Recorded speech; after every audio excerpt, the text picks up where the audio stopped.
अटक गए थे 2008 में। बच्चे भी वहाँ पर मतलब कफन ओढ़ के लेटे थे। बच्चों को भी पुलिस ने उठाया और इन्हें जो गाड़ियाँ होती हैं उनमें डाल दिया। यूनियन कार्बाइड को सपोर्ट करने का या उनके पक्ष में गैस पीड़ितों के विपरीत काम करने का जो पहले दिन से लक्ष्य था सरकार का, वो अभी भी जारी है। सरकार तो ये मानने को तैयार भी नहीं है कि माने ये बच्चे जो विकलांग हैं वो गैस की वजह से हैं। और एंडरसन तो मर भी गया और हम लोग हसरत में जीते रहे कि वो आएगा और उसको भोपाल के किए हुए की सजा मिलेगी। जब आईसीएमआर के अनुसंधानकर्ताओं को ये पता लगने लगा कि हाँ अगली पीढ़ी पर भी असर हुआ है, खास करके उनके मानसिक और शारीरिक विकास में समस्याएं हुई हैं, तो उस रिसर्च को बंद कर दिया गया। कार्बाइड को सजा होने का मतलब ये कि ऐसी नज़ीर बने जिससे कि दूसरी कंपनी ये जुर्रत या हिम्मत ना करे। हम इस देश में जाएंगे, कारखाना लगा के गरीबों को मार देंगे।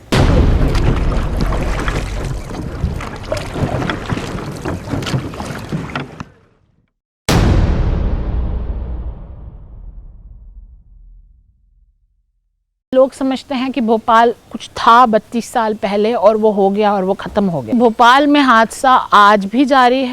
1984 को जो हाल था उससे आज बद से बदतर हालात हैं। जो मैंने त्रासदी शुरू में नहीं थी वो आज देखने में मिल रही है। आज दूसरी और तीसरी पीढ़ी के बच्चे जो पैदा हो रहे हैं इतनी बुरी स्थिति में पैदा हो रहे हैं कि माँ बाप खुद परेशान हैं कि हम इन बच्चों के लिए क्या कर सकते हैं।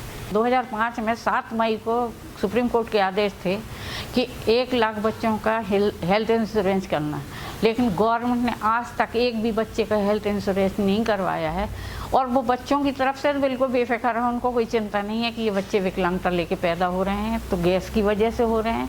एक नई बात कहते हैं वो कि आप कैसे इसको साबित कर सकते हैं कि ये गैस से प्रभावित है। वो बच्ची 6 साल की हो गई थी और पैदाइशी विकलांग पैदा हुई थी। उसके छोटे छोटे पैर थे, छोटे छोटे हाथ थे और सर उसका बहुत बड़ा था। तो माँ बाप ने उसे निकाला नहीं। टाट के फट्टे पे नंगी बगैर कपड़ों की लड़की पड़ी हुई थी। उसका लेटरिन बाथरूम आप साफ निकल रहा था। तो फिर वो निला धुला के उसको जब रखा, इतनी खूबसूरत दिमाग वाली थी बच्ची में दिमाग बहुत था। तो वो कहती थी मैं पढ़ना चाहती हूँ और अल्लाह पाक या तो हमें अच्छा कर दे या हमें उठा ले। हम डॉक्टर को पास लेगा तो उम्मीद है कि डॉक्टरों ने उसको हाथ भी नहीं लगाया। राहत और पुनर्वास की हालत ठीक वैसी है जैसे 3 दिसंबर 84 की सुबह थी। मानसिक विकलांगता दिवस जो था उस पर हमने कहा था कि हमें 2 डॉक्टर चाहिए है। चिंगारी ट्रस्ट कैंप लगाना चाहती है। डायरेक्टर को लिखा, डायरेक्टर ने गैस राहत डायरेक्टर को लिखा, गैस राहत ने सीएमओ को लिखा। लेटर चलते चलते सीएमओ ने हमें लिखा कि हमारे पास कोई दिमाग के डॉक्टर नहीं है। हमने कहा फिर आप विकलांग सर्टिफिकेट कैसे दे देते हैं? तो उन्होंने कहा हम बाहर से डॉक्टर बुलाएं। सुप्रीम कोर्ट ने एक निगरानी समिति बनाई थी। उस निगरानी समिति ने 2.5 साल में करीब 6 रिपोर्ट उन्होंने पेश किए हैं सुप्रीम कोर्ट को, जिसमें उन्होंने बताया है कि गैस पीड़ितों के लिए बनाए गए अस्पतालों में और खासकर गैस पीड़ित बच्चों महिलाओं के लिए बनाए गए अस्पताल में आवश्यक जो विशेषज्ञ होने चाहिए, जो उपकरण होने चाहिए, जो जांच की विधि होनी चाहिए, जो इलाज की विधि होनी चाहिए, वो आज तक अनुपलब्ध है।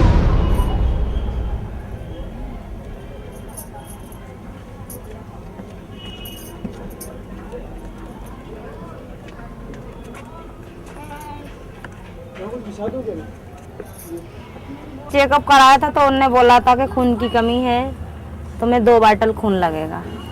तो हमने खून लगवा लिया था। इसके बाद में फिर इनकी डिलीवरी हो गई थी। फिर ये 6 महीने तक तो ठीक रहे थे। महीने के बाद अल्लाह अच्छे थे। फिर इनको बुखार आया था तो बुखार में जी ऐसे हो गए। तो डॉक्टरों को दिखा तो डॉक्टर के लगे इनके दिमाग पे बुखार चढ़ गया, हवा लग गई इनको। अस्पताल आप जाते हो तो डॉक्टर क्या कहता है आपसे? भोपाल हॉस्पिटल लेके जाएंगे हम, जो गैस की है उसमें इसकी दवा नहीं देते। क्यों नहीं देते? नहीं, इसका कार्ड नहीं है बोलते हैं, ये गैस में नहीं था। विकलांग बच्चों को जो पेंशन का फॉर्म है इसका नहीं है? नहीं है, लेकिन वो 150 रुपए वाला है। 150 रुपए में क्या करेगा? वो वाला बनवा रहे हैं 500 वाला। तो ये बोलते हैं हम जैसे एप्लीकेशन दो अपन तो बोलते हैं गरीबी रेखा का कार्ड होना चाहिए जब बनेगा इनका। 150 रुपए में कैसे?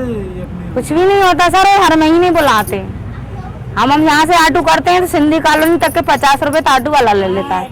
जैसे पेपर में एड देते हैं, हम वहाँ पर गए भी तो उन लोगों ने और हमसे अंट बातें करी। तो हमसे 1-2 जने उनके जो मिलने जुलने वाले थे वो कहने लगे तो कहले आपसे पाला नहीं जा रहा, तो कहले अनाथ उधर 10 नंबर पे इनका आश्रम है, बच्चों का स्कूल है, कहले उसमें डाल आइए आप। सामाजिक सुरक्षा पेंशन भी मिलती है ऐसे बच्चों को? कुछ नहीं मिलता हमारे बच्चे को, बस वो 150 रुपये महीने की वही मिलती है। और जो भी जैसे इलाज में जो लग रहा हो, जो पैसा लगता है, बुखार या बीमार कुछ भी हो जाए, वो चिंगारी टेस्ट देता है। तो अब तक हमें, जब तक हम पालेंगे ही उसको, अब हमारे बाद जो होएगा वो सर हम नहीं जानते, क्या कर सकते हैं। तो एक गैस पीड़ित जो पढ़े लिखे नहीं हैं, जो बीमारी से जूझ रहे हैं, जो अपना काम नहीं कर पा रहे हैं, जिन्होंने उधार लिया है, वो जब मुआवजा लेने जाता है तो वो एक वकील करता है, वो डॉक्टर की मिन्नत करता है कि आकर आप गवाही, 5,000 डॉक्टर लेगा, 3,000 वकील लेगा, बीच में दलाल लेंगे, फोटोकॉपी वाले लेंगे, तो चक्कर लगाओगे, आपके हाथ में 25,000 के बाद 5,000 भी नहीं आएगा। 200 रुपए की जो पासबुक थी, जो महीने में मिलता था, लोग उसको गिरवी रखते थे अपनी बीमारी के लिए, पैसा उधार लेने के लिए। तो दिन के अंत में 93% लोगों को 25,000 रुपये मुआवजा मिला है। और आज भी मुआवजे की लड़ाई लड़ी जा रही है। आज सुप्रीम कोर्ट में चल रहा है और सरकार खुद ही कहती है कि हमसे गलती हो गई और हमने गलत आंकड़ों पे मुआवजा मांग लिया है। पर शर्म की बात यह है कि जो अभी भी वो मांग रहे हैं, वो भी गलत आंकड़ों पे मांग रहे हैं। माँ को गैस लगा है, तो गैस की वजह से बच्ची मतलब इस कारण है ऐसे। पेट में थी जब, इसका कोई इलाज आपने चेकअप वगैरह नहीं करवाया? नहीं, अब ऐसा मालूम ही नहीं था कि मतलब ऐसी कोई बच्चे में कोई प्रॉब्लम होगी। साल भर के बाद में पता चला है कि ये ऐसी है। इतने सारे अस्पताल खुले गैस पीड़ितों के लिए, वहाँ लेके गई होंगी, उन लोग कैसा रिएक्ट करते हैं, क्या हाँ, तो वो क्या करते हैं, सरकारी में कुछ भी नहीं करते, 1-2 गोलियां दे दी और आला लगा के तक तो देखते नहीं है और बस जाओ। कोई देखता तक नहीं है कि गैस के कारण कैसे बच्चे पैदा हुए हैं, क्या होना है इनका, क्या करना क्या नहीं करना, कोई सुविधा नहीं है। सब गैस की वजह से है। गैस से पहले कभी सुनते नहीं थे, माँ बाप गैस पीड़ित हैं, तो गैस पीड़ित के कारण मतलब ये बच्चे ऐसे पैदा हो रहे हैं। डॉक्टर दिखाए तो कहने लगे कि वो गर्भ से है, वो नहीं हो ठीक कहने लगे। हमारे सामने जो लक्षण आ रहे हैं दूसरी और तीसरी पीढ़ी के, वो बताते हैं कि गैस पीड़ितों के बच्चों में असामान्य चीज़ें हो रही हैं। अर्थात जैसे उनका वजन कम है, उनको मेमोरी लॉस हुआ है, वेट कम है उनका, टोटली ब्लाइंड है, डिसेबल है, इस तरह के केसेस बहुत अधिक आ रहे हैं। हमारे यहाँ एक लेडी आती है, तो वो प्रेग्नेंट थी, तो वो डॉक्टर के पास गई, डॉक्टर ने उसकी सोनोग्राफी कराई और बोला कहने लगे कि है कि ये बच्चे को गिरा दो तुरंत। उसने बोली क्यों, तो कहने लगे उसका सिर ही नहीं बना। और आज वो लड़की पूरे चिंगारी में दौड़ लगाती फिरती है। डॉक्टरों का भी कोई भरोसा नहीं है कि किसको क्या बोल दें। वो लोग मैंने फौरी तौर पे जैसे दूसरे मरीज हैं उसी तरह से देखते हैं। जब देखते हैं कि बच्चे की कंडीशन बहुत ज़्यादा ख़राब हो गई, तो बस वो यही कह देते हैं कि अरे बच्चे की कंडीशन बहुत ख़राब है, आप यहाँ ले जाइए, वहाँ ले जाइए, प्राइवेट में दिखा दीजिए। तो ये वहाँ के डॉक्टरों का कहना है। और हम लोग जैसे लोग हैं, जो बुजुर्ग लोग हैं, जो वो लोग जाते हैं डॉक्टर के पास, तो डॉक्टर मैंने उनको कभी आला भी नहीं लगाएगा, कभी नब्ज़ नहीं देखेगा, बस दूर से उनको एक लिख देता है कि मैंने आप ये गोली ले लीजिए, ठीक हो जाएंगे। तो दिन भर आदमी लाइन में लगने रहने के बाद भी 2-4 गोलियां लेके वापस घर आता है। और पसेरियों से आज तक दवाइयाँ खा चुके हैं, तो अच्छे होने की बजाय दिन पे दिन हालात गिरती चली जा रही है। स्पेशलिस्टों की तो बहुत कमी है। शायद 80 या 85% स्पेशलिस्ट के पद रिक्त हैं, जो वही हालत डॉक्टरों का भी है। तो अब जो 2 स्पेशलिस्ट आए थे, जिन्होंने अध्ययन किया था, जिन्होंने सुझाए हैं तरीके, जैसे एक हैं डॉक्टर श्रीनिवास मूर्ति, और उनका मानना है कि करीब 30% आबादी को गैस कांड की वजह से मानसिक तकलीफ़ें हुई हैं।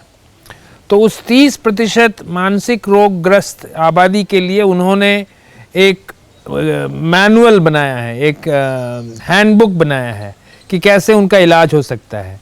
उसी तरह से छाती के रोगों के विशेषज्ञ, पहले वो पटेल चेस्ट इंस्टीट्यूट के डायरेक्टर थे दिल्ली में, डॉक्टर VK विजयन, उन्होंने भी एक मैनुअल बनाया है कि जो खास करके फेफड़े की रोग से जो परेशान हैं, खास करके जो क्रॉनिक ऑब्स्ट्रक्टिव पल्मोनरी डिजीज़ के जो शिकार हैं, उनके कैसे इलाज किया जाए, इसके बारे में भी मैनुअल बनाया है।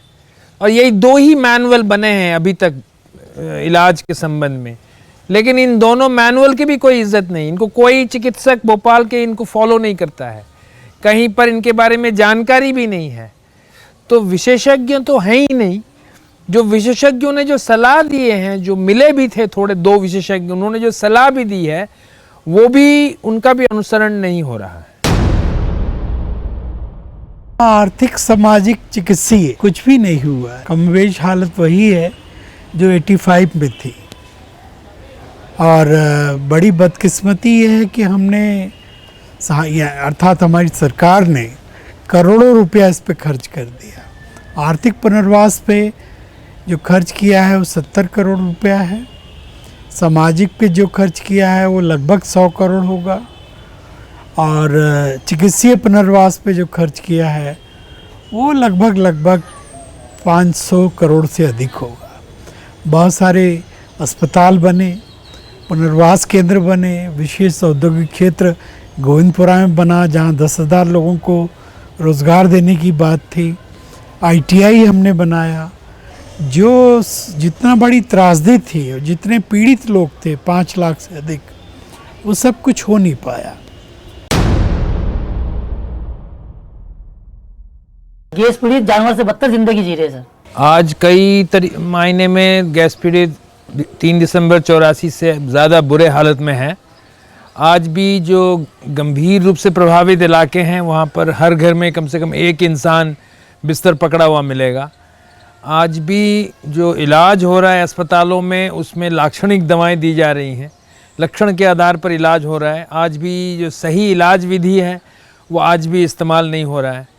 जो लोग 3 दिसंबर को मेहनत करके खाते थे आज वो मेहनत करने लायक नहीं रहे। गैस कांड के बाद से वो मेहनत करने लायक नहीं रहे, तो लोगों की आर्थिक हालत बहुत ख़राब है। गैस पीड़ित इतना बेकार हो चुका है कि वो काम ही नहीं कर पा रहा। जब हम लोग नहीं काम कर पा रहे तो ये क्या काम कर पाएंगे। हम लोगों ने चिंगारी ट्रस्ट एक मॉडल के रूप में बनाया था। सरकार को दिखाना चाहते थे कि विकलांगता कोई अभिशाप नहीं है, इसका भी इलाज हो सकता है, ये ठीक हो सकते हैं। जब हम लोग बस्तियों में जाते थे वहाँ पे उस समय देखते थे कि 2-4 घर छोड़ के वहाँ पे विकलांग बच्चा पैदा हो रहा। चिंता की बात हो गई थी कि यहाँ पे कहीं ऐसा नहीं जापान जैसा माहौल यहाँ भी हो जाए।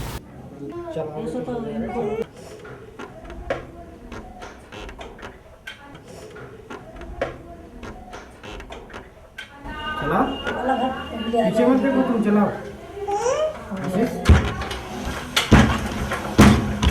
किसी एक तरह की विकलांगता नहीं है, हर तरह की आपको विकलांगता मिलेगी। मेंटली रिटार्डेड होते हैं जो कि मानसिक मंदता है, ऑटिज्म है, आपके जो होंठ तालु कटे हुए होते हैं वो बच्चे भी आपको मिलेंगे। यहाँ पर पैर मुड़ा हुआ है उस तरह के भी बच्चे मिलेंगे आपको। यहाँ पे HI जो कि सुन नहीं सकते, बोल नहीं सकते, वो बच्चे भी आते हैं। हमारे पास तो 0 से लेकर 12 साल तक का बच्चा है जो कि बहुत कम मात्रा में हमारे पास। लेकिन गैस कांड के बाद से जो विकलांगता आई है आज उसमें हजारों बच्चे हैं जो विकलांगता लेके जी रहे हैं। सरकार का दायित्व है कि उनके लिए एक बड़ा सा पुनर्वास बना के और उनका इलाज और पुनर्वास करें। अब इस प्रकार के एक वैज्ञानिक सर्वे की ज़रूरत हम समझते हैं जो कंट्रोल पॉपुलेशन में अर्थात दूसरे किसी शहर में, शहर के किसी दूसरे भाग में और इस भाग में जो प्रभावित इलाका है, माँ और बच्चों की जांच करके ये पता करें कि कितना प्रतिशत ये सारी चीज़ें बढ़ी। लोग सपोर्ट कर रहे हैं, सहायता कर रही है व्यवस्था है सरकार? नहीं, कोई सहायता नहीं है। तो हम लोग संस्था अपने दम पे चला रही है, सरकार से कोई सपोर्ट नहीं मिल रहा है। इवन इस बिल्डिंग के मेंटेनेंस के लिए पैसा नहीं मिलता। टीचर रखे हुए हैं, उनको मानदेय अपने पास से, अपने स्रोतों से, यहाँ वहाँ से इकट्ठा करके हम लोग देते। और अब तक हम यहाँ पर 5000 से अधिक लोगों को कंप्यूटर, सिलाई, जरी, दरदोजी, पेपर कैरी बैग्स आदि में ट्रेनिंग दे चुके हैं। आज संभावना में करीब 32,000 लोग पंजीकृत हैं इलाज के लिए और इनको मॉडर्न मेडिसिन के अलावा आयुर्वेद और योग इन सब से इलाज मिल रहा है। तो 1.5 लाख का एक तरह से 5वां हिस्सा हम लोग इलाज कर पा रहे हैं। तो जो बड़ी संख्या है गैस पीड़ितों की वो आज भी सरकारी इलाज व्यवस्था पर निर्भर है। हमारे यहाँ मेडिकल आंकड़े हैं वो सारा कंप्यूटरीकृत है। उससे फ़ायदा ये होता है कि हम किसी भी समय पता कर सकते हैं कि कोई इलाज से फ़ायदा हो रहा है या नहीं लोगों को। 6 से 7 साल से सरकारी इलाज व्यवस्था में भी कंप्यूटरीकरण की बात चल रही है, पर आज तक वो सफल नहीं हो पाया। हम लोगों ने ये देखा है कि जो मॉडर्न इंडस्ट्रियल डिजीज़ेज़ हैं, जो वर्तमान औद्योगिक प्रदूषण की वजह से जो बीमारियां हो रही हैं, उनके लिए अंग्रेज़ी इलाज विधि से कहीं ज़्यादा फ़ायदेमंद जो हमारी पारंपरिक आयुर्वेदिक इलाज विधि है उससे हो सकता है। एक नया भोपाल जहाँ गैस कांड नहीं हुआ था और एक पुराना भोपाल जहाँ गैस कांड हुआ है। नए भोपाल में उतनी विकलांगता नहीं है। 100 में मुश्किल से आपको 5 बच्चे मिलेंगे और यहाँ पे पूरे 90 के 90 बच्चे मिलेंगे। जो केमिकल ज़मीन के अंदर गया है, लोगों ने पानी पिया है और उसके चारों तरफ रहते हैं, तो ये केमिकल का असर है जो बच्चों में विकलांगता है। पानी यहाँ पर एक दिन बीच मिलता है और पानी टोटल सीवेज का मिलता है। इतना ज़्यादा खतरनाक पानी मिलता है कि सुबह 1 गिलास पानी भी पी नहीं सकते अपन। पीने वाला मतलब ये चैम्बर बना हुआ है, ये पीने वाला है। ऐसा था कि यूनियन कार्बाइड 67 एकड़ में है और उसके पीछे उसके तालाब थे जिसमें उस फैक्ट्री का गंदा पानी इकट्ठा किया जाता था, अर्थात जहरीला पानी, रसायन युक्त पानी। 30 एकड़ वो था। क्षेत्र प्रदूषित सीधा हो रहा था और इसमें कच्चा रसायन भी पड़ा था, आज भी पड़ा है 30 साल बाद। और जो रसायन लगातार जमीन में जाता रहा, अर्थात ग्राउंड वाटर में जाके मिला, वो एक अलग था। जिस क्षेत्र में यूनियन कार्बाइड है वहाँ काली मिट्टी है। काली मिट्टी में प्रदूषण है, यानी पानी है, वो लगभग 30-40 फीट पर है। तो बहुत आसानी से ये प्रदूषण जाके उसमें मिल गया है। पानी कार्सिनोजेनिक हो गया, अर्थात उसमें कैंसर पैदा करने वाले तत्व हैं। इससे बड़ी कोई गंभीरता नहीं हो सकती। उस क्षेत्र में 2 साल पहले तक कोई शुद्ध पेयजल, कोई पाइपलाइन वाटर अवेलेबल नहीं था। नतीजे में लोग वही गंदा पानी पी रहे थे। 50,000 से अधिक लोग इस जहरीले प्रदूषण से प्रभावित हो रहे हैं। भारतीय चिकित्सा अनुसंधान परिषद के समक्ष एक प्रपोजल दिया था, एक प्रस्ताव दिया था, जिसमें हम लोगों ने कहा था कि जो लोग 15-20 सालों से जहरीला पानी पी रहे हैं उनके शरीर में ये जहर इकट्ठा होता जा रहा है और हम लोग इलाज में देख रहे हैं कि जब उस जहर को पंचकर्म विधि द्वारा निकाल दिया जाता है तो वो अपनी बीमारियों से जल्दी आराम पाते हैं और ज़्यादा स्थायी होता है वो आराम। तो उसी सिलसिले में जो हमारा शोध की जो योजना थी उसको कुछ 4 या 5 साल उन्होंने अपने पास रखा, फिर उसके बाद उस पर कह दिया कि उनके पास पैसे नहीं। ये तो एक स्लो पॉइजन है जो लोगों को धीरे धीरे मौत के नींद सुला रहा है। और ये सिर्फ पानी प्रदूषण के कारण नहीं हो रहा है, दोनों प्रकार के प्रदूषण, पानी प्रदूषण से विकृतियाँ उत्पन्न हुई हैं, साथ ही साथ जिनको गैस का एक्सपोजर हुआ था, पानी प्रदूषित इलाके में नहीं रहते हैं, कहीं और रहते हैं, उनमें भी ये विकृतियाँ पाई गई। पर्यावरण जो भोपाल का बिगड़ा हुआ है, जो वास्तविक कारण है वो ज़मीन के नीचे दबे हुए हज़ारों टन जहरीला कचरा है। पीथमपुर ये कचरा नहीं जाने वाला है, न इसको जाने के बारे में कोई प्लान है। यहाँ का अगर प्रदूषण सफाई होनी है, जहर सफाई होनी है, तो उस यहाँ के जहर का आकलन करना होगा, ज़मीन के आकलन करना होगा। वैज्ञानिक आकलन के ज़रिए पता चल पाएगा कि कितनी गहराई तक, कितनी दूरी तक कौन से रसायन पड़े हैं। और जब तक ये आकलन नहीं होता उसकी सफाई नहीं हो सकती, और ये आकलन अभी तक नहीं हो पाया है और इसी आकलन के लिए हम लोग जोर डाल रहे हैं।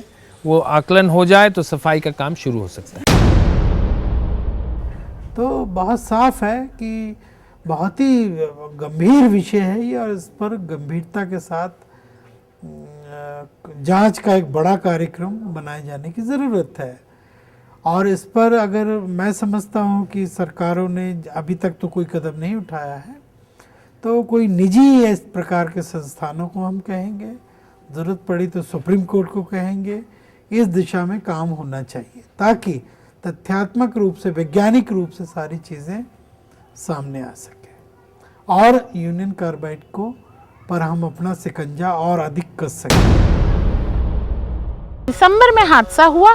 फरवरी 1985 में यूनियन कार्बाइड के अधिकारी मिनिस्ट्री ऑफ केमिकल से मिले और बोले हम आपके साथ समझौता करना चाहते हैं और हम ये सोचते हैं कि इतना इतना मुआवजा इस कैटेगरी में लोगों को देना चाहिए। वो प्रपोजल अगर आप देखो और जो अंत में 89 में हुआ, बिल्कुल एक जैसे दिखते हैं। और उसमें सबसे बड़ा जो प्रॉब्लमैटिक बात है वो ये है कि जो मुआवजे का बात है उसमें बोलते हैं एक माइनर इंजरी कैटेगरी है, मतलब आप 2 दिन अस्पताल गए और फिर ठीक हो गए, और 93% गैस पीड़ित उसी कैटेगरी में कैटेगराइज है। यूनियन कार्बाइड के खुद के दस्तावेज हैं जो बोलते हैं कि किसी को MIC लगेगी तो अगर उसको तुरंत भी इलाज दे दिया गया तो भी उसकी बीमारी जिंदगी भर रहेगी।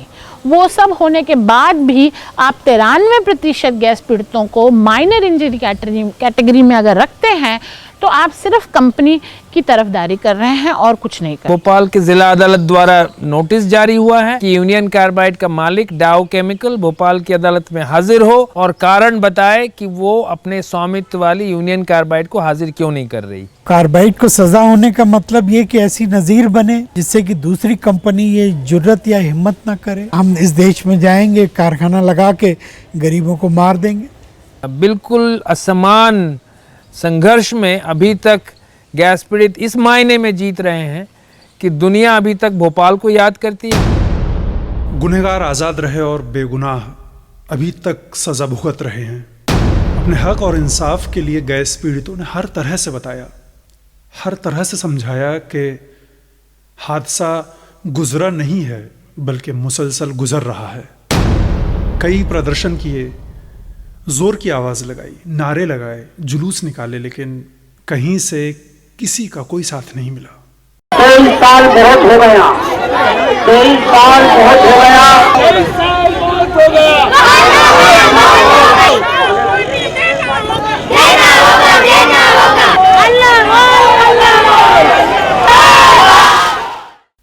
जब आवाज़ चोटिल हुई और गले रुंधने लगे तो खामोशी चीखने लगी।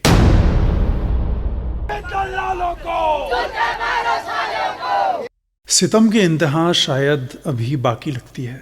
गैस पीड़ित जिंदगी से हार रहे हैं और उनकी संघर्ष की हिम्मत जा रही है, लेकिन जहर के साथ संघर्ष भी दूसरी और तीसरी पीढ़ी में बढ़ता जा रहा है, जो पुरजोर आवाज में ये कह रहा है कि